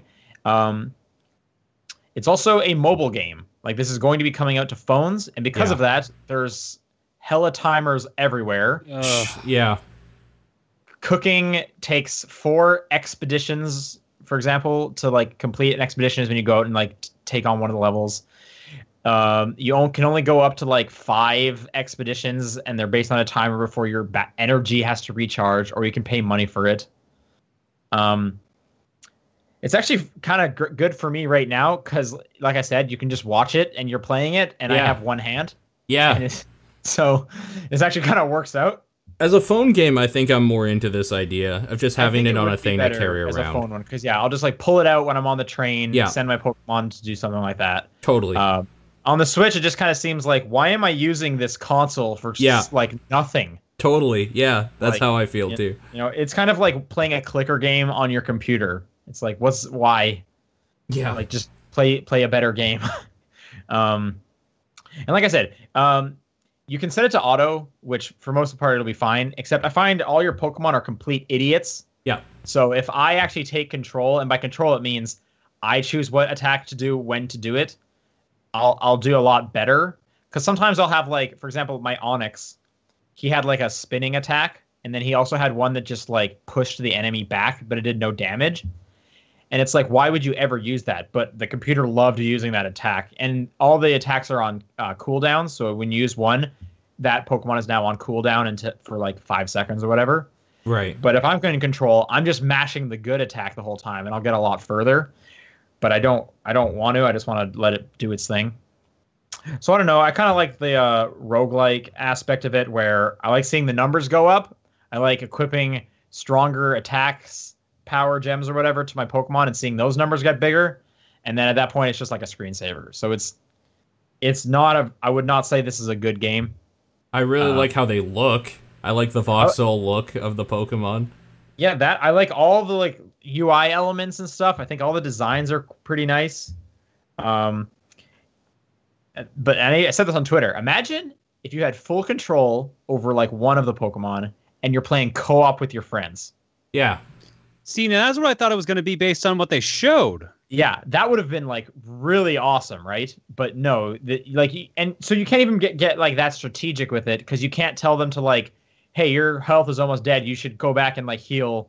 At most, you can tell your Pokemon to like spread out, and then you can hit the heal button, but you can't like run away from enemies. They're constantly running towards the enemy, and they'll do attacks that are like not close. Like, it's not the range isn't there. So it's like, Onix, why are you doing your spin attack? You're not beside the enemy. Like, you just wasted that attack. Like, the computer's stupid. But I'm not going to sit there just mashing the attack button, because I don't like Dynasty Warriors. Sure. So, like I said, I have a weird love-hate relationship with this game. But at the moment, it's the easiest game for me to play. And I can literally just have it on my desk while we're doing a podcast, and I can hit the go button. And then after 5 minutes, I can see how we did. Sure. Yeah, that's fair. So it's weird. It's free. So, I mean, you can't get that angry with it. So it says free to start. What's the to start part? So unlike Mario Run, where they only gave you a certain amount and then you're done unless you paid more, this is just a free to play game. So the only thing you can pay for is like tickets to cut down on some of these like timers and stuff. Oh, so it's basically like Animal Crossing was in that case. Yeah. It's okay. Yeah. So whereas free to start should mean something different, because Mario Run kind of worked a little differently than a typical free to play game. This is just free to play, but for whatever reason, actually the reason they're probably not using it is because people don't like the terms free to play anymore, especially on phones, because it comes with it like a negative connotation. which they're right to have. This thing has all those bummers in it. Right, yeah. Yeah. So I don't know. It's kind of working for me. I'm not gonna like recommend this game. Right. Like, but if you have one hand, you can tap stuff on the screen, so that's useful. Yeah. But anyways, yeah, that's coming out to phones. I'll probably pick it up on phones. Although this game is super grindy, I will say that. Like, which is another reason to hate it. It is super grindy, and they know that because they want you to cut down those timers so you can just keep attacking the same enemies over and over again, or try and get stronger Pokemon. Sure. Because it's part gotcha game as well, because you're just hoping you get a good Pokemon from these recipes you're cooking, and around like the third or fourth world, the power that you need just skyrockets. So you definitely hit like a wall. They did some other Pokemon game like that had the exact same issue. What the hell was it? Oh, the Rumble series. The figurines. Is that the one you're talking about? Yeah. Rumble, yeah. I mean, that's how free-to-play games work, right? Mm-hmm. They need to incentivize you some way. Sure. So, anyway, when it comes on the phone, if I have to like restart my progress, I don't know if I'm going to do it again because I've been like grinding at this one. Yeah. I just don't want to. But I at the same time, I can hit go and leave it on my desk and get the same amount of enjoyment. So I don't know. Sure. That's the thing. Uh-huh. All right. That's Pokemon Quest. That's all we've been playing. Let's go into the news finally. Yeah. And there's a bunch because, this is going to be a long podcast, it looks like. It happens. Let's hammer through this. Guitar Hero TV is shutting down in December. I'm amazed it was still going. Yeah, I was kind of surprised too. Yeah. It is a bummer, though, that's the case because Guitar Hero TV is kind of a cool thing. Yep. But at the moment, yeah, I think you can't, as of June 1st, purchase stuff in the game anymore. I don't know. I didn't purchase anything in that game, but anyway, they're going to be turning off the servers in December. So that is too Guitar. bad, considering Rock Band has their other thing coming back. Network? Yeah, their network. Yeah. Oh, well. We're already a couple days in, but let's go through the games with gold because they're good. They Quite are good this month. Yeah. We got Assassin's Creed Russia, which means we have all of the Assassin's Creed Chronicle games have been free on Games with Gold so far, so you can play through all those. Yeah. At the moment, we also have Sonic and All-Star Racing Transformed, which is a great game. That is a very good game. For sure. Good one. And then the second half of the month are not as good. Lego Indiana Jones 2. So I mean, you don't like Lego games? I mean, there's so many of them. You played them all. There's too much game, and there's too many of them. Yeah, that's very true. Smite's great. Which I don't know anything about Smite. Smite is very good. Smite's good? All right. That's Smite coming at the good. end. Mega Man 11 confirmed releasing on October 2nd. Oh my god, I watched that thing. Holy shit. I'm so excited. This looks so good. You stoked? I am so excited. So I can only inevitably be let down, right? That's how it works. I'm so looking forward to this stupid thing. But yeah, I'm very excited for it. It's been a long time since we had a proper new Mega Man, not done in like the old retro style like 9 and 10 were. Right. Let's go PlayStation Plus games for June. XCOM 2, Trials Fusion, and then for the PS3, it's Zombie Driver HD and Ghost Recon Future Soldier. And then on the Vita, it's Atomic Ninjas and Squares. I don't think I know those two. Yeah, I don't either. I think Gold's better this month. No, XCOM 2 beats everything than Gold. Dude, alone. Sonic and All-Stars Racing Transformed? I have it, so whatever. That game's great, man. It is good. You're right. All right, so we talked a bit about Pokemon Quest getting announced and then released. There was a bunch of Pokemon news. They're making just like a ton of Pokemon games right now. Yeah. So coming out this year, November 16th, is Pokemon Let's Go Pikachu and Pokemon Let's Go Eevee, which are remakes of the first gen games, except now there's no longer, they've like simplified them because Pokemon was too hard, I guess. And and there's no more random encounter Pokemon. There's like set Pokemon, and you catch them Pokemon Go style. So it basically looks like this is the game that's going to try to merge, like, win all of those Pokemon Go users over to actually playing regular Pokemon. Sure, yeah. Yeah, so you're like flicking the ball up. There's motion controls if you want to do that with your Switch. Woo! Motion control. You can also buy a Pokeball where the white center part is an analog stick, so you can play the game with the Pokeball. It's a controller. Yeah. Oh, I missed the part where it's an actual controller. I didn't realize that part. It is a controller. It is a controller. You can use that, and then you can like fling it around to do the catch. I kind of like this stupid thing, honestly.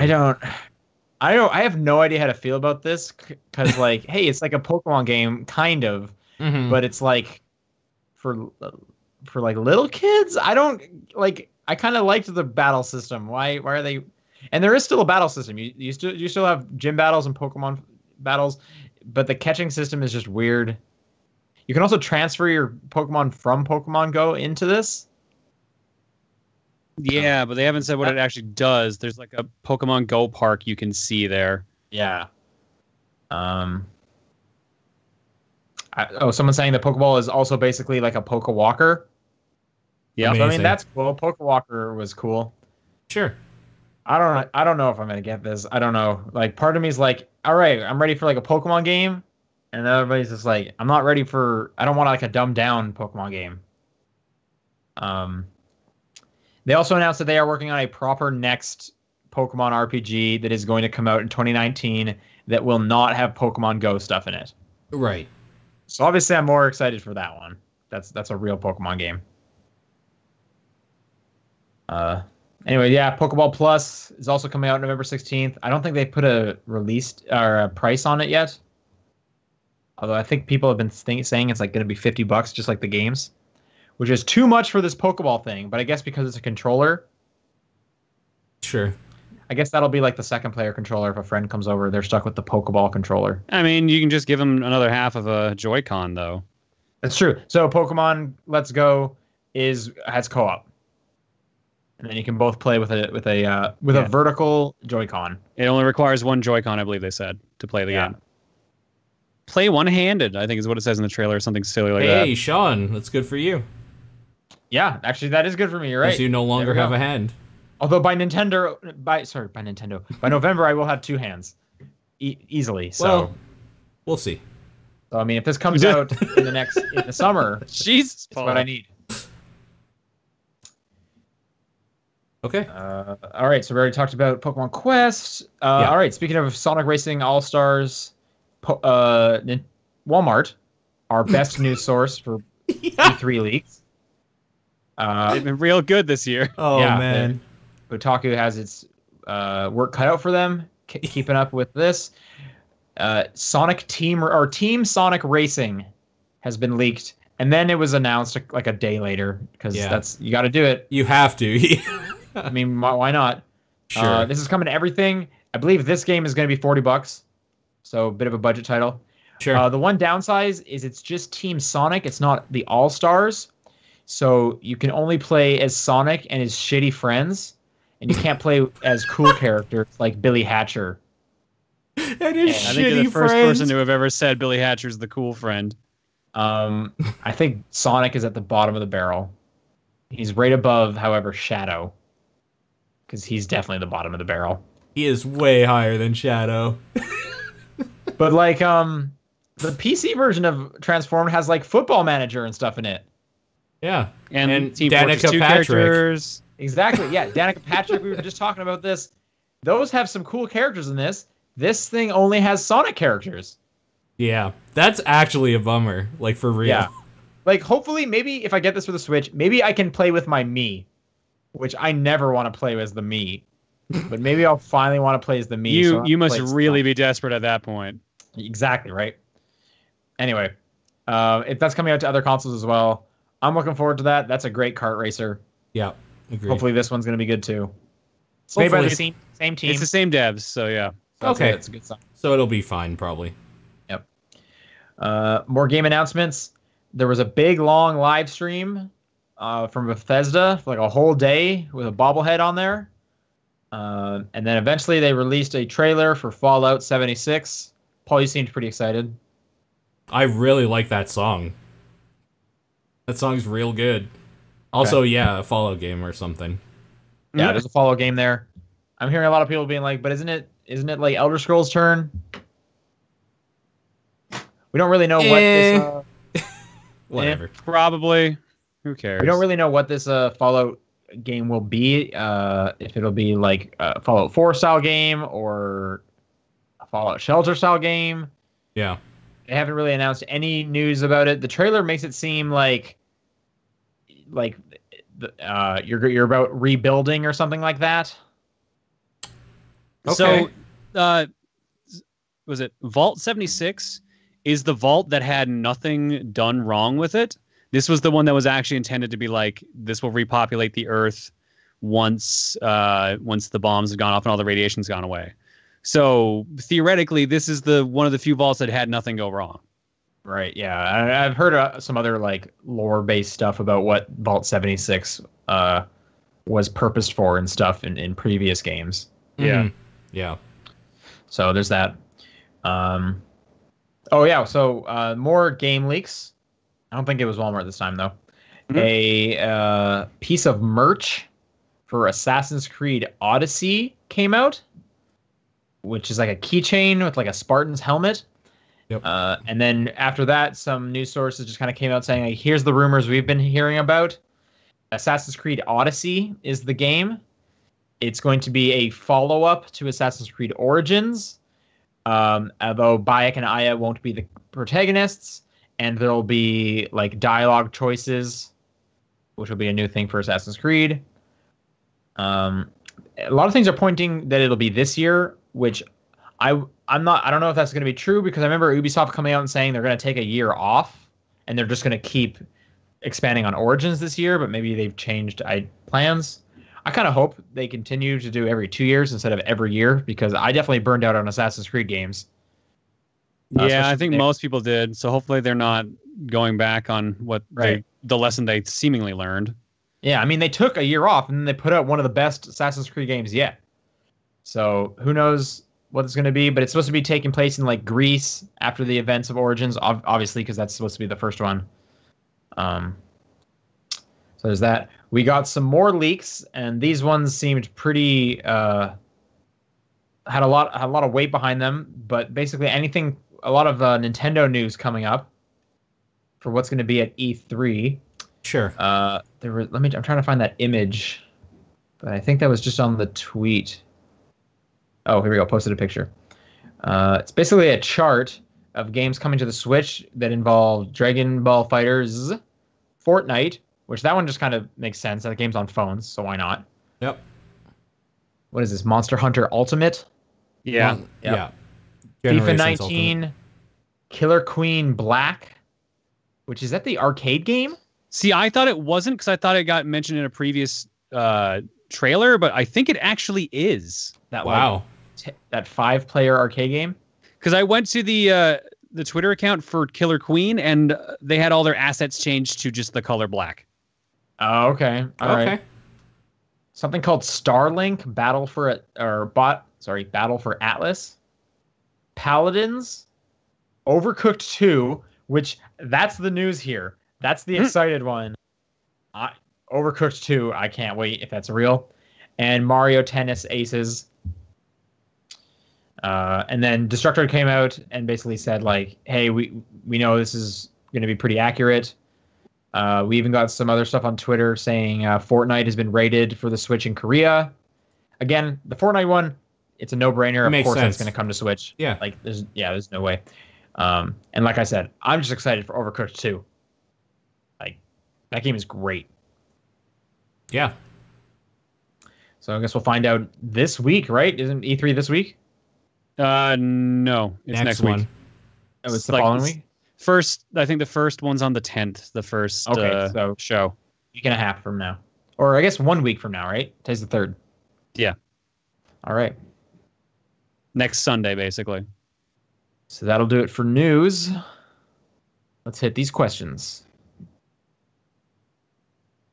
TopDownPerspective at gmail.com is the email address to send questions in. You can also do it at TDP Podcast on Twitter, the Facebook group, the Discord channel, John's P.O. Box. I got 4 P.O. Box letters as well, by the way.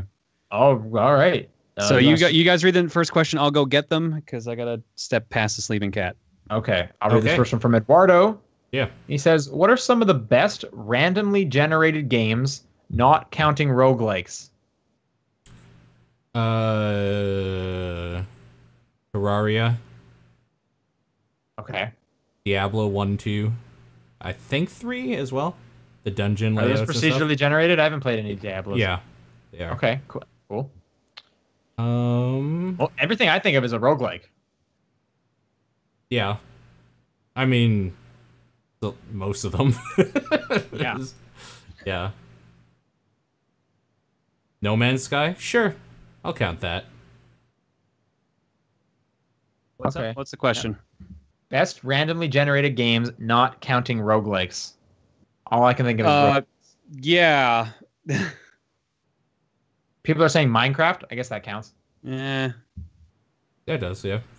Yeah, that probably would be the winner then. Definitely the most popular, for sure. Persona 4. I mean, yeah, you could count those, I guess. Those dungeons. Change. Oh, are they procedurally generated? That's like the only part. But okay. Yeah. Cool. Second one from him. Which Persona game has the best soundtrack? 4. I haven't played any of them. Easily. 4? Is that what you said? Yep. 4. Yep. Okay. What is the best way to elevate how difficult a game is? I ask because I can only play games that are at least fairly challenging. Best way to evaluate how difficult a game is? If you have, like, a sibling that doesn't play games? Yeah, I mean...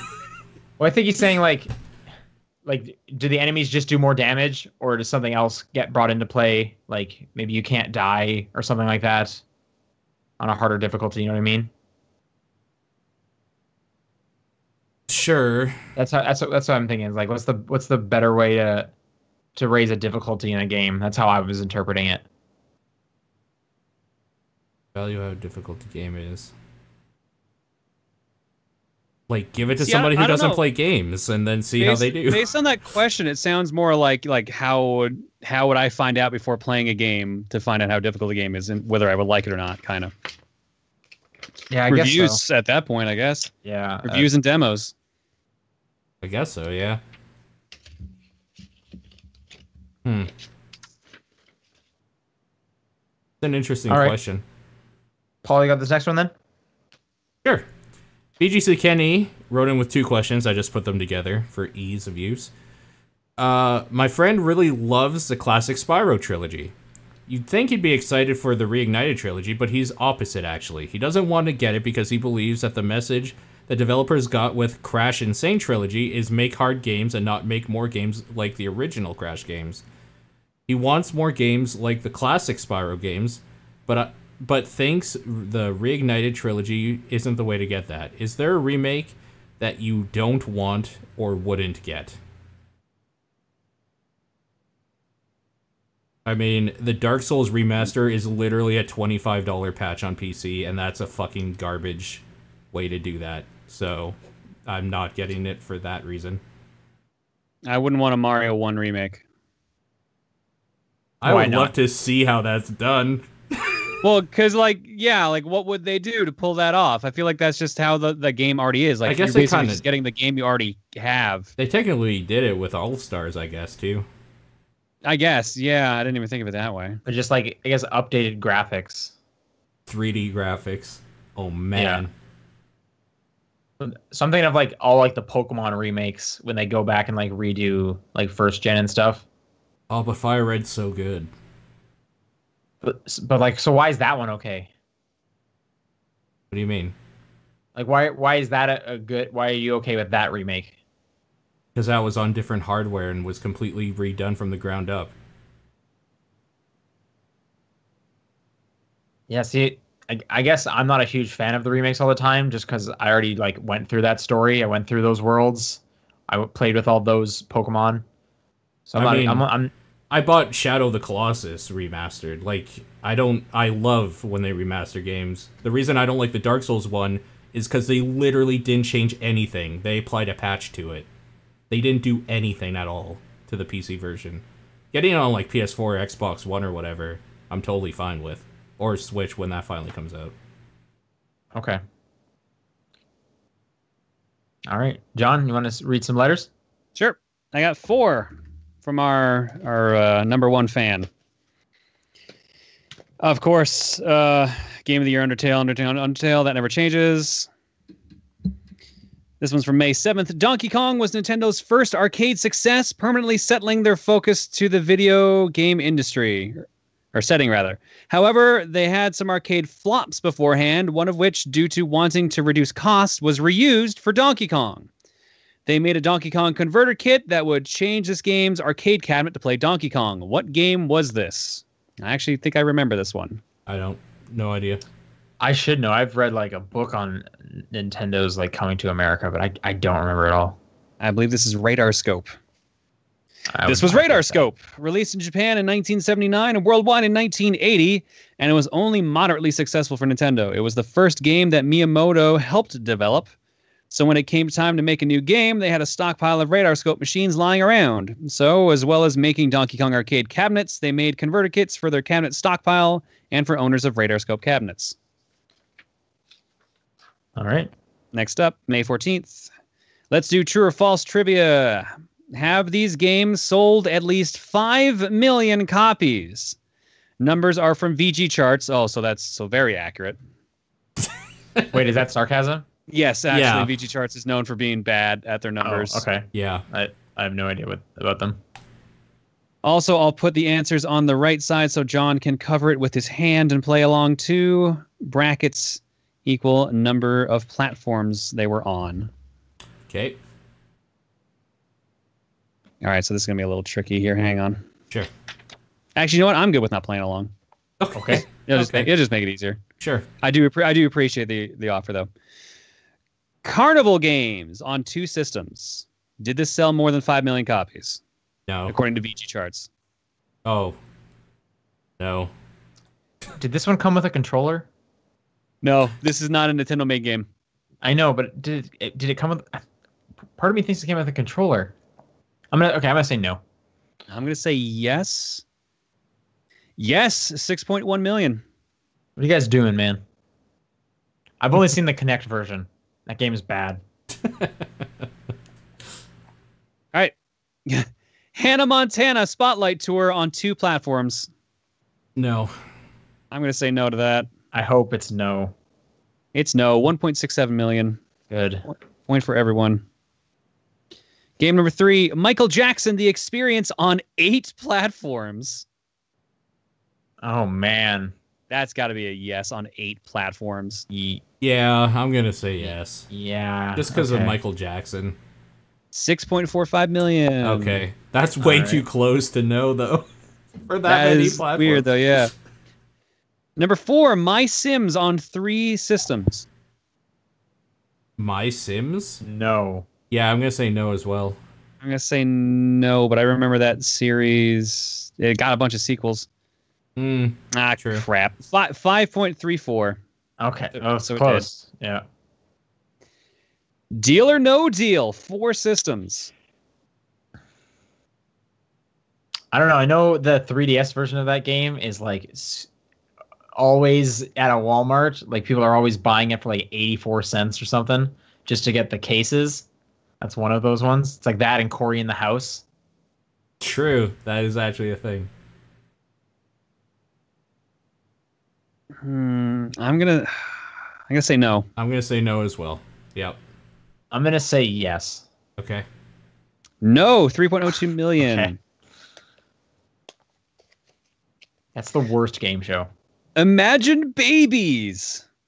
Just on DS, apparently. Yes. No. No. No, 2.87. So I'm just really bad at this game. Lord of the Rings, The Two Towers on 4 platforms. I think yes.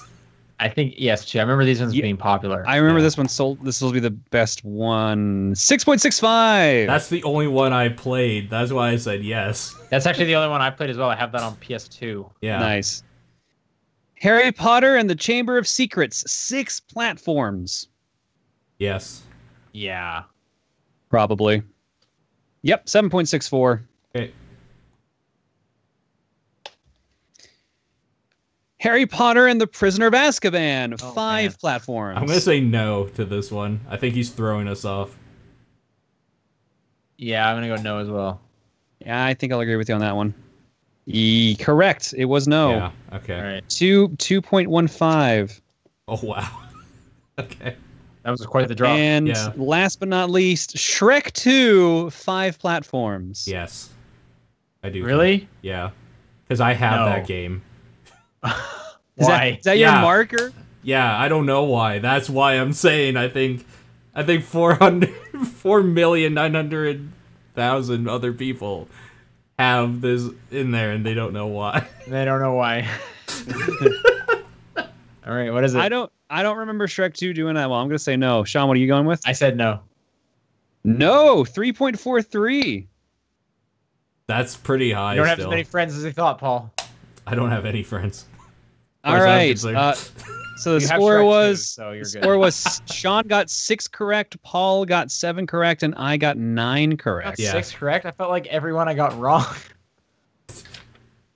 Anyway, all right, cool. All right, letter 3, May 21st. Last week took a bit longer than I wanted, so let's go fast this week. Actually, we can keep slow. Speed runs. Okay. Okay. Actually, we can keep slow. Speedruns are completing a game as fast as possible. However, some games were just not meant to be completed fast. What is the longest world record speedrun completed as of May 21st, 2018? Oh, fuck. Plus or minus, let's say 50 hours. Well, I know the game. Oh, we have to guess the time? Yeah, that's what he said. Plus or minus 50 it hours. looks like, yeah. And if you know the game, also that works too. I don't know the game. Is it like Desert Bus? No. Desert Bus takes 8 hours to finish 1 lap, I believe. Okay. I have no idea. Paul, you have a guess? I'm going to say... Fuck, I'm thrown off. I was going to say like 140 hours. I'll say 200 hours for the game. I don't know. Yeah, I'll just stick with that. You're not going to guess the game? People in the chat, I believe, are saying the game, so I'm not going to. Yeah, it's Bait and Kaitos. Mhm. Okay. Bait and Kaitos is renowned for how long it takes. I believe it takes over a week, real-time week, to get a 100% run. Bait and Kaitos, So that would 100%. so Paul should be correct, close to it, right? That'll be around 150 hours? Actually, it looks like I was wrong. Oh, yeah, I was wrong. 7 Bait and times Kaitos, 24? Kaitos 100% stands at 341 hours, 20 minutes, it looks to be 3 seconds. The run requires an item, the shampoo, to become the item Splendid Hair. This requires 2 weeks real time. So Gotcha. I was off by an entire week. The world record holder, Baffin, has completed 5 100% runs, and he isn't the only runner. Gotta go fast. God. Why? Wow. You have to leave the game running that whole time, I think, or something insane like that. I forget what it is. Great. Fun. Yeah. And last but not least, May 28th. Let's take it back to 2007 and go back to more video game sales. 2007 was a good year for video games, but VG charts and Wikipedia were not good or consistent video game charts. So let's go back to our good friends at the NPD. Okay. Here are the top 10 best-selling video games from 2007. No, put them in the correct order. To be kind, I'll separate 1 to 5 and 6 to 10. Okay. Oh, God. Okay, hold on. Let me grab a notepad. Yeah, I'm going to need you to write this one down because this is going to be a nightmare. So we're trying to guess 1 to 5, and then we're guessing 6 to 10? Yeah, so I'm going to give you 5 games here. You have to tell me the order you think they're in. Okay. Okay, let's go. Paul, do you mind writing it down for everyone so I don't have to scratch around here? All right. Yep. A, We Play with Remote. Okay. B, Call of Duty 4, Modern Warfare 1. This is just in 2007, right? Yeah, this is Xbox 360 version in particular. If it says a version, I'll tell you. Okay. Halo 3, Xbox 360. Oh, specifically. Okay. Yeah. Uh-huh. Super Mario Galaxy for the Wii, obviously. Yep. And Guitar Hero 3, Legends of Rock, PS2 specifically. I think Guitar Hero is 5. For the PS2 specifically, you said? Yeah. Okay. I want to actually say Galaxy is going to be the lowest of those 5. I think that's number 4. Well, Wii Play is definitely the highest. Yeah, we play Call of Duty. What's the one I'm missing? Halo. We play Call of Duty and Halo 3. Call of Duty is going to do better than Halo. Yep. Yeah, I think it's we play Call of Duty, Halo, and then I would say Wait, when was the first year that Call of Duty started setting records? Was that Modern Warfare 1 or Modern Warfare 2? 2.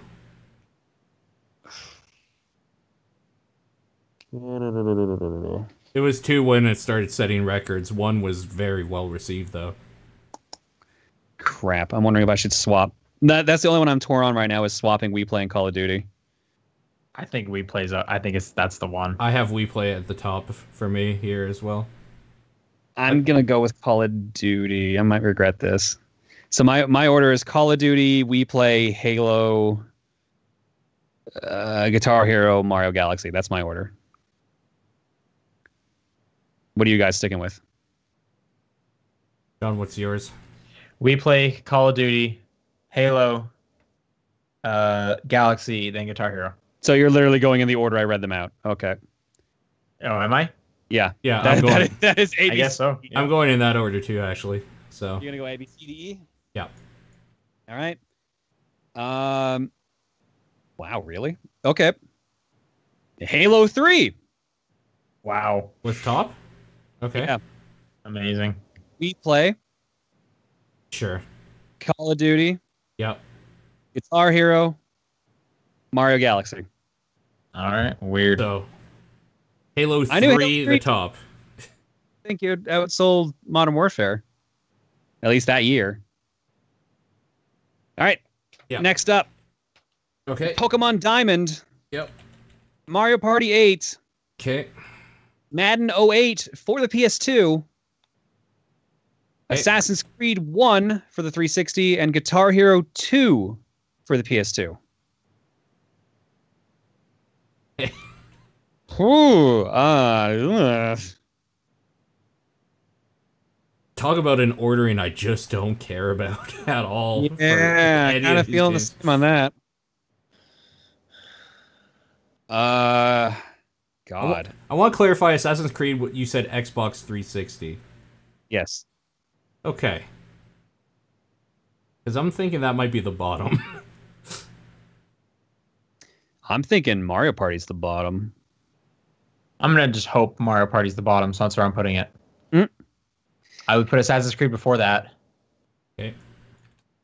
What was the other ones? Guitar Hero. Guitar Hero 2 2 for PS2, Pokemon Diamond for DS, and Madden NFL 08 for PS2. Okay, here's my list. You ready, Paul? Yeah, go.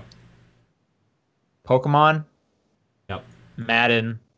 Yep. Guitar Hero. Assassin's Creed, Mario Party. Assassin's Creed, and then Mario Party. Yeah. Okay. Got it. I'm going to say Madden, Okay. Pokemon, Okay. Guitar Hero, Okay. Assassin's Creed, Mario Party. Okay. And what are you saying, Paul? Mine's basically yours, except Assassin's Creed at the bottom Okay. instead of Mario Party. And the correct order is, Pokemon, Sure. Mad, Yep. Okay. Guitar Hero, Okay. All right. Assassin's Creed, Sean got and it. Mario Party. I got it. Yeah, Sean got Nice. Woo. Well done. it. Well and that's done. all I got. Thanks All as right. always, Mysterious Writer. There was a second question from VGC Kenny. I'll just go through now. Do you Yep. think the Go influence is going to be a part of all Pokemon games going forward? I think it'll just be for Let's Go. I think that's what they want, is for it to just be like Totally. they want a stepping stone game to get the Go only players into the main series. Agreed. Yeah, they also said the 2019 game will not have Go stuff in it. Cool. All right. I think at this point we should push the questions to next week because we have another podcast to do. That's fair. Oh, this reminds me. At the con I went to, I totally met one of our viewers. Hayes was actually there. Oh, great! One of our regular question writers. Very cool. Awesome. Nice. He says hi to all of you. Great. Hi, Hayes. What's up? Okay, yeah. So if you wrote in, we will save your questions for next week. But let's move on to our games of the week. Oh, right. Mine's gonna be Yuko again. Mine's gonna be DropMix. I'll give it to Yuko this week. Yeah. All right. Okay, so and last bit, right after this, we are doing our Celeste TDP Plus episode. So look for that. That should be out around the same time this one's going to be going out. If you're a high backer, we'll be live for you to watch right after this. Trying to think what has changed. We already said Rage is happening this week. And then of all games, yeah, Paul won with Rage 1. So we'll I'm sorry. I didn't. You better be. I didn't think it would work. And some of the how the backers get billed has changed on our Patreon. I wrote up a post on it. It only affects new or upgrading members. So if you're curious and you didn't get a notification, you want to read about how our Patreon billing has changed, just go to our Patreon. There's a post there. But yeah, that'll do it for this week. Thanks everyone for listening, and we will see you next week. Bye. Bye.